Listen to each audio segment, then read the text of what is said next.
everybody, let's talk about tungsten today. What is tungsten? Well, it's a really hard metal. It's also the primary consumable on a TIG welder, other than the gas.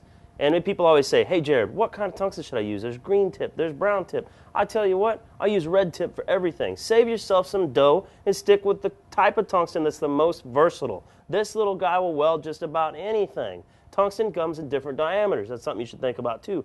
Tiny stuff, small diameter. Big stuff, big diameter. Real easy to remember. Now let's look at sharpening the tungsten. Why do we do that? So the arc knows where to go, basically. Because if you just had a blunt tip, the arc's just going to be spraying out of there, going everywhere like a damn lightning storm. We don't need that.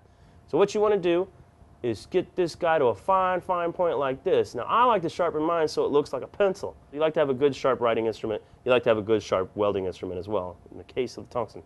Another thing that's important is think about versatility, like I was just saying. I always use 3/16 tungsten. Whoa, whoa, whoa, whoa, whoa. Did you just say 3/16? I always use 3/16 tungsten. Whoa, you cannot be making mistakes like that at this level of the game. You got guys like Chad out there who's ready to correct you, in a heartbeat. I mean, just dying for the chance to make you look stupid. Jeez. And think about it. 3/32, I mean, that's almost half the size of 3/16, dummy. See, that's what I'm talking about. It is half. You got to get it right. Baby, so, come on. Whatever. Just get out of here. I'm trying to teach this guy something. Come on. Man, it's going to take a thick piece of metal before you need to step up to a thicker diameter than that, and a really tiny piece of metal before you can justify going down. So 3/16, 2% thoriated tungsten. So 3/16. Oh, break something. So 3/16. The stress of the channel is going to kill me. So 3/16. Everything's too metally around here. Come on. How did he do it again? We got editors. Can you just fix them?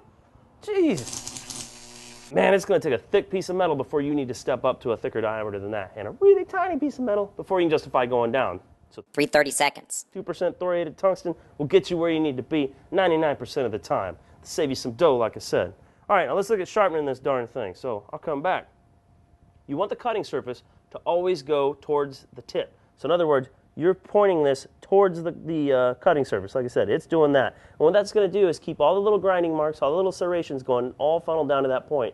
So when you jack the pedal, snap, the arc comes right out of that little tip, and you've got a lot of control. Something else to know is that you can get away with just a benchtop grinder. You don't need a diamond wheel or anything fancy, but I would either use a benchtop grinder or a diamond wheel. Don't use any other kind of sandpaper or abrasive, because it'll load the impurities and the glue that's used to hold that sandpaper together into the tungsten, and your weld won't be as clean. Very important on stainless and aluminum and materials like that. I think that about covers it.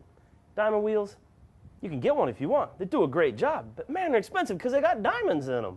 Baby? All right, here we go. And don't be afraid to carve out a trench in your wheel, because it actually helps to hold the tungsten in one place. So in other words, if you always go to the center of the wheel, tungsten is so hard it'll eventually dig into the stone and leave a little valley. Then you can just put it in there, spin it in circles, rock and roll.